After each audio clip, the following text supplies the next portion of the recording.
Hi, I'm Takeharu NAGAI. My majors are biophysics and biotechnology. My laboratory is developing biosensors based on fluorescent and bioluminescent proteins. These biosensors are basically applied to bioscience research as imaging tools to visualize what's going on in live cells, tissues, and whole body. In combination with our homemade transcasoscope called Amethyst, we are now able to explore their cellular activity in more than 1 million cells. Thereby, we can decipher how minor or outlier cells can make singularity and cause drastic change in biological system.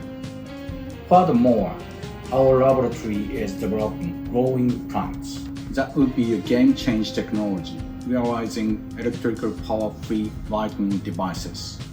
I'm looking forward to seeing you in my lecture. Thanks.